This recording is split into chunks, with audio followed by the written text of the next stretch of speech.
I'm noticing a pattern with Sega. There's often a struggle for programmers when it comes to graphics because visuals have to flow into a game until nice animation is apparent. Actually, Sonic the Hedgehog can work well with the players, and the players are lucky in getting rings, jewels, continue boxes, flashing Eggman signs, and more. Particulars to include about Sonic depend on what's to be expected from a leap of faith into the wilderness, as far as unreal events turn the real on his conduct against Robotnik's persistent elements of surprise, flying bugs, walking lobsters, hung insects, thorns along the log, and more. Don't think camera angles aren't an issue, though.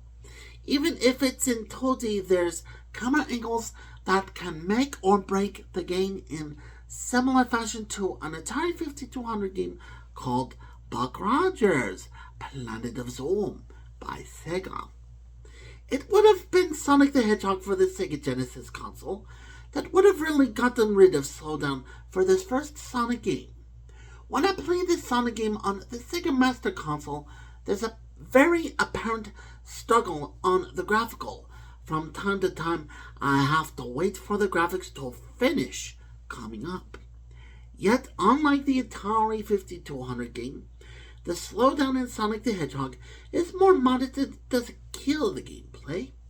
We just have to be aware of when we go ahead in the visuals, since it's natural for us to stop in front of a pending transaction in video, like what's seen in Mario's Tennis for the Virtual Boy.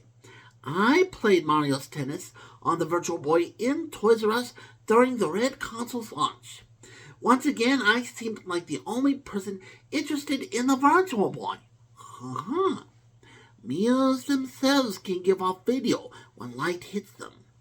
Sonic does maintain his stuff on the Sega Master in terms of moves and choice of action, despite the fact you're going to be headed into 8-bit camera angles as opposed to 128-bit camera angles on Sonic Adventure for the Sega Dreamcast. You're probably drooling about the Sega Dreamcast game.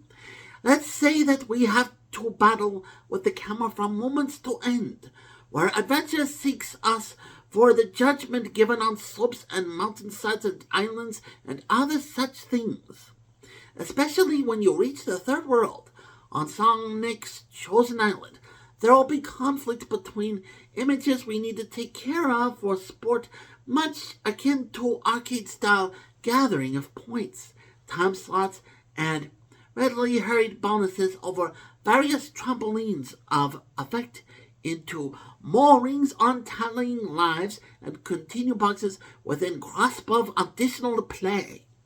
Perhaps it can be fair to say that we understand this Sonic game on the Sega Master quite as exclusively, while also experiencing the Genesis Sonic.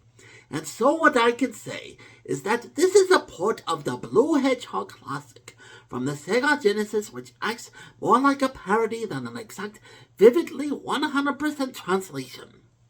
Do you like this game? Well, then maybe Buck Rogers on the 5200 by Sega might be up your alley too. I just prefer